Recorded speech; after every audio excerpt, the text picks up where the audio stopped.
Hello student, how are you. तो student, आज हम करने जा रहे हैं properties of the Laplace transformation. Okay, हमने पहले क्या पढ़ा था? इससे पहले लेक्चर में हमने पढ़े थे इसके जो फंक्शन थे वो पढ़े थे, ठीक है ना। इसके जो हमने फंक्शन थे वो पढ़े थे। अब आज हम करने आ रहे हैं इसकी प्रॉपर्टीज़। तो हम स्टार्ट करते हैं फिर। जो इसकी फर्स्ट प्रॉपर्टी है वो क्या है? वो है शिफ्टिंग प्रॉपर्टी। क्या बोलते हैं उसको? Shifting property. देखते हैं क्या है। वी नो डैट, हम जानते हैं कि जो लाप्लास होता है एफ टी, उसको हम कैसे रिप्रेजेंट करते हैं? F S, F dash S. And ये हमने सब पीछे पढ़ा हुआ है। और ज़ीरो से लेके इन्फिनिटी उसकी लिमिट होती है। और एक्सपोनेंशियल की पावर माइनस एस टी होता है। और क्या होता है? जो ये फंक्शन है एफ टी। ठीक है स्टूडेंट, सही है ना? मैंने क्या लिखा जो हमने पीछे पढ़ा हुआ है कि Laplace of the f t is a function equal to f dash s also equal to this, zero to infinity limit and exponential raise to power minus s t into f t d t. Okay student, तो इसके according अगर मैं shifting property की बात करूं, ये मैंने लिख ली डेफिनेशन। बाय डेफिनेशन से मैंने लिखा है ये सब कुछ, ये फॉर्मूला। अगर मैं शिफ्टिंग प्रॉपर्टी की बात करूं तो वो क्या है? देखो आप, अगर मैं यहाँ मेरा एफ टी है ना फंक्शन, अगर मैं इसके साथ कोई मल्टीप्लाई कर दूं एक्सपोनेंशियल ई ए टी, तो ये क्या हो जाता है? तो ये चेंज हो जाता है हमारा, जो हमारा ये जैसे है। अब मैंने क्या करा, ये एफ टी में मैंने एक्सपोनेंशियल ए टी मल्टीप्लाई कर दिया। और जब मैंने ये मल्टीप्लाई किया तो यहाँ पर शिफ्टिंग हो जाएगी। शिफ्टिंग कैसी हो जाएगी देखते हैं हम। एफ डैश एस माइनस ए। ठीक है स्टूडेंट, इजी है। हमने क्या करा, एफ टी की जगह मैंने इसको एक्सपोनेंशियल से मल्टीप्लाई किया और जो ये एस था माइनस ए लग गया। और ये ए क्या है? ये ए ये है और बीच में इसका माइनस रहेगा। अगर यहाँ माइनस ए हो, ठीक है ना, अगर यहाँ माइनस ए हो तो यहाँ प्लस ए हो जाता है। ठीक है, लेकिन हम उसकी बात नहीं कर रहे। जो ये शिफ्टिंग प्रॉपर्टी अभी ये है, ठीक है। अगर ई की पावर ए टी है तो माइनस ए हो जाएगा। ठीक है स्टूडेंट, अब जो हमारी सेकंड प्रॉपर्टी है वो है second shifting property. Second shifting second shifting property. तो स्टूडेंट, जो हमारी ये प्रॉपर्टी है वो क्या है? देखो, हमने यहाँ पर जो शिफ्टिंग की वो मैंने एफ डैश एस में की। इसमें मैं उल्टा करूँगा। ठीक है, कैसे करूँगा देखते हैं। Laplace of F T minus A equal to exponential की power S A and F dash S. तो आपने देखा स्टूडेंट क्या हुआ। पहले मैंने क्या किया था, फर्स्ट केस में जो हमारी फर्स्ट शिफ्टिंग प्रॉपर्टी थी उसमें जो मैंने एक्सपोनेंशियल मल्टीप्लाई किया था वो मैंने एफ टी के साथ किया था, जो लाप्लास की ब्रैकेट के अंदर था। सेकंड केस में क्या किया, जो हमारी सेकंड शिफ्टिंग प्रॉपर्टी है उसमें मैंने जो ये इंटीग्रल मल्टीप्लाई किया है उसमें थोड़ा डिफरेंट इंटीग्रल है। ये क्या है? Exponentially power minus S A है और वहाँ क्या था? ई ए टी। ठीक है ना, तो एस ए है तो उसको मैंने एफ डैश एस के साथ मल्टीप्लाई किया और जो यहाँ पर शिफ्ट हुआ था एस माइनस से और यहाँ क्या हुआ? टी माइनस से। ठीक है स्टूडेंट, कुछ ज़्यादा अंतर नहीं है, हम इसको ध्यान रख सकते हैं। एक को ध्यान रख लो, दूसरा हमें अपने आप ध्यान रह सकता है ये। ठीक है ना। अब ये थर्ड जो हमारी प्रॉपर्टी है वो है हमारी change of scale property. Change of scale, change of scale property. तो स्टूडेंट, हमारी ये थर्ड प्रॉपर्टी है। I am sorry. हम क्या करते हैं, अब हम देखते हैं ये क्या हम कैसे लिखेंगे। ये हमारा मान लो एफ टी है, यहाँ मैं इसका स्केल चेंज कर दूं, इसमें कोई मल्टीप्लाई कर दूं ऐसे a से, तो ये क्या होगा हमारा 1/a f डैश s/a। इसमें मैंने कुछ नहीं किया स्टूडेंट, कुछ खास नहीं। यहाँ पर जैसे कोई भी t के साथ कोई भी a लगा हो, ठीक है, कोई फंक्शन में, तो वो होता है चेंज ऑफ स्केल प्रॉपर्टी। उसमें क्या होता है 1/a जो ये a है, और f डैश s है जो ये वाला, और नीचे a क्या होता है अपना डिवाइड में आता है, अपने डिनोमिनेटर में आता है, ठीक है ना। ये हो गया हमारा चेंज ऑफ स्केल प्रॉपर्टी। अब जो हमारी फोर्थ प्रॉपर्टी है स्टूडेंट, वो है मल्टीप्लाई बाय टी प्रॉपर्टी। तो स्टूडेंट जो हमारी फोर्थ प्रॉपर्टी है वो है मल्टीप्लाई बाय टी प्रॉपर्टी। हम क्या करेंगे, हमको समझ आ रहा है कि मल्टीप्लाई बाय टी प्रॉपर्टी कि हमने इस एफ टी फंक्शन को टी के साथ मल्टीप्लाई किया, ठीक है ना। थोड़ा सा हमें इसको ध्यान रखना पड़ेगा कि आगे यूज होंगे, इसका आगे हम जाके प्रूफ करेंगे कि कैसे बना। तो मल्टीप्लाई बाय टी प्रॉपर्टी है, उसमें हम क्या करते हैं, उसमें जैसे हमने ये लिखा टी इंटू एफ टी, उसके बाद क्या करना है, इसका आप ध्यान रखना d/ds, ये थोड़ा डिफरेंट है, f डैश s की derivative of f dash s। अगर t इसके साथ f t के साथ मल्टीप्लाई हो तो क्या होगा, minus d/ds f dash s।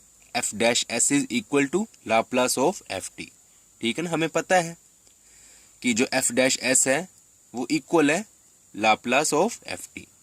उसके बाद स्टूडेंट मेरी फिफ्थ जो प्रॉपर्टी है वो है divided by T property.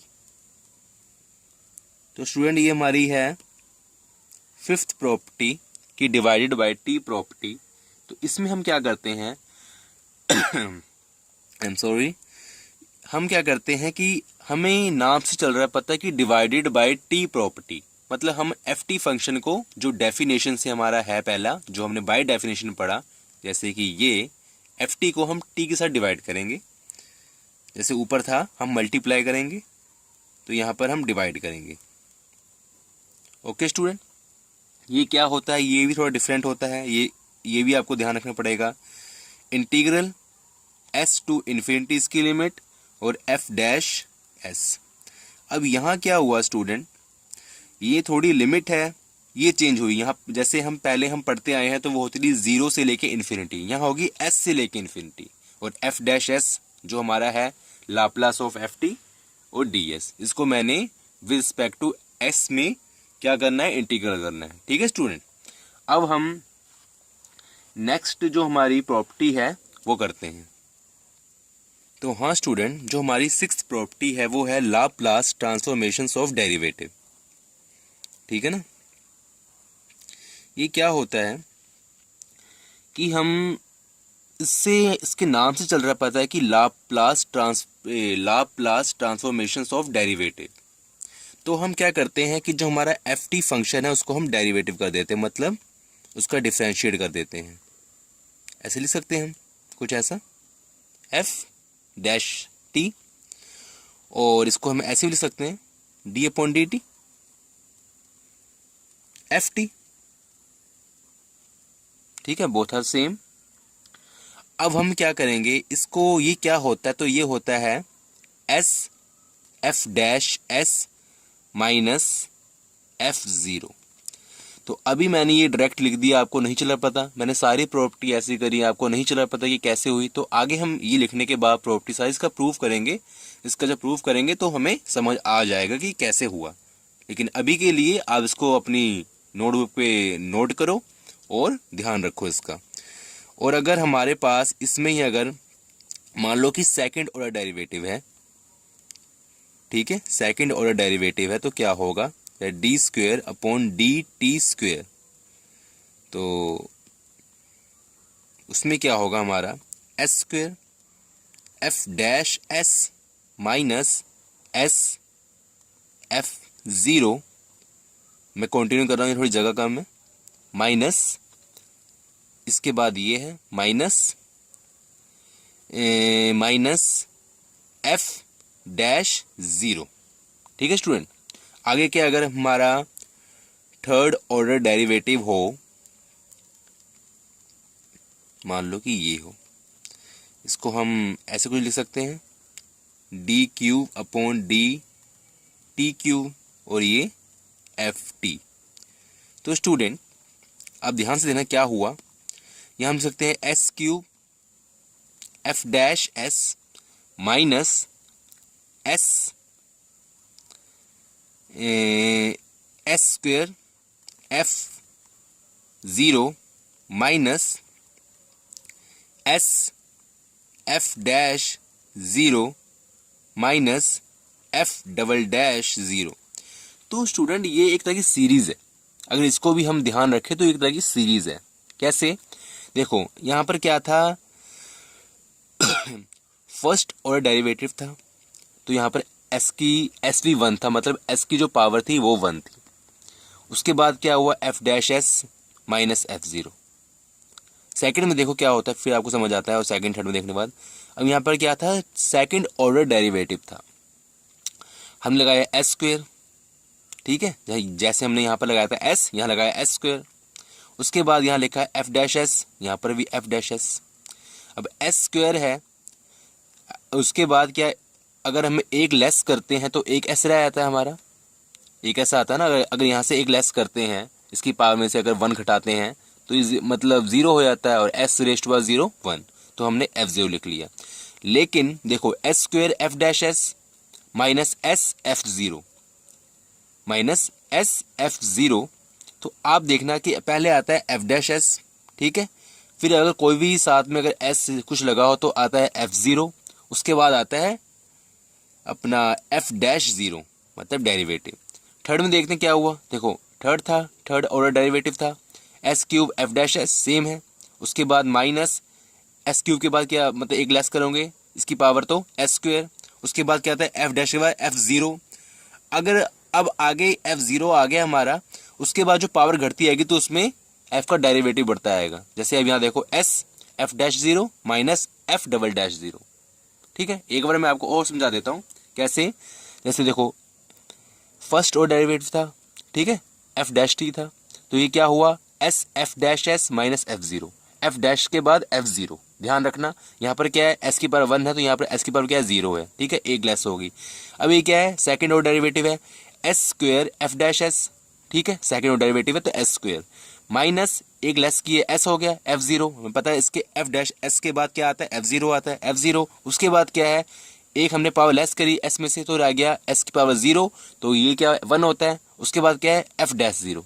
Third में क्या है, थर्ड में देखो कि S cube F dash S, ठीक है, माइनस अब ये एस की पावर एक लेस हुई, और उसके बाद एफ डैश एस के बाद क्या होता है, एफ ज़ीरो जो हमने ऊपर करा, फिर उसके बाद नीचे क्या माइनस, फिर हमने एस टू की एक और पावर लेस करी, एस वन आ गया।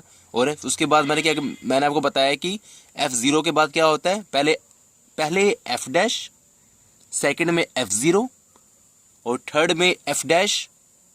ठीक है, एफ डैश ये है डेरिवेटिव वाला, उसके बाद एफ डबल डैश। ठीक है, या फिर हम कह सकते हैं एफ प्राइम ज़ीरो। अगर डैश डैश आपको सेम मिल रहे हो तो हम कह सकते हैं S square f dash s minus s f zero minus F prime zero. तो यहाँ पर भी सेम पैटर्न वाइज है, इसको हम प्रूव करेंगे तो आपको ज़्यादा अच्छा समझ आएगा। तो लेकिन अब मतलब जो अब मैंने भी कराया तो आपको ध्यान रखने के लिए कि एज इट इज़ हमें क्वेश्चन मतलब फॉर्म में लर्न हो जाए एक हिसाब से। जो हमारा लास्ट जो हमने जो करनी है प्रॉपर्टी वो है लाप्लास ट्रांसफॉर्मेशन ऑफ इंटीग्रल। वैसे तो उसकी जो प्रॉपर्टी है वो कुछ 9-10 हैं, कुछ ज़्यादा भी हो सकती हैं कुछ और बुक्स में, लेकिन जो हमारी कहते हैं ना कि एग्ज़ाम में जो प्रॉपर्टी मेन आती है वो आपको मैं करवाऊंगा। और ये वो 8-7-8 हैं, ये 6-7 हैं ये। ठीक है, तो हम करते हैं फिर इसका ही हम प्रूफ करेंगे। ज़्यादा हमने नहीं मतलब चक्कर में पड़ना है इतना, आराम से, क्योंकि जो प्रॉपर्टी आती नहीं है, एक आधी प्रॉपर्टी है जो नहीं आती बिल्कुल भी। तो उसमें क्या, अब देखो लाप्लास ट्रांसफॉर्मेशन ऑफ इंटीग्रल, तो ये क्या होता है, 0 से लेके इसकी टी होती है क्या, पावर FT होता है और DT होता है, ये करली ब्रैकेट जो होती है ये क्लोज्ड हो जाती है। उसके बाद क्या होता है, ये बहुत इजी है, F-S/S। F-S क्या है, लाप्लास ऑफ FT। ठीक है स्टूडेंट, तो आपको ये समझ आ गया होगा। अगर आपको कोई भी क्यूरी होती है तो मुझे जरूर बताना कमेंट बॉक्स पे। तो आगे हम करते हैं इसका प्रूफ। ठीक है, इसका प्रूफ करते हैं, उसके बाद हमको अच्छी से समझ आएगी ये। थोड़ी सी हम इसकी जो प्रॉब्लम है वो भी करेंगे साथ साथ प्रूफ के। तो फिर अब हम करते हैं प्रूफ। Okay student.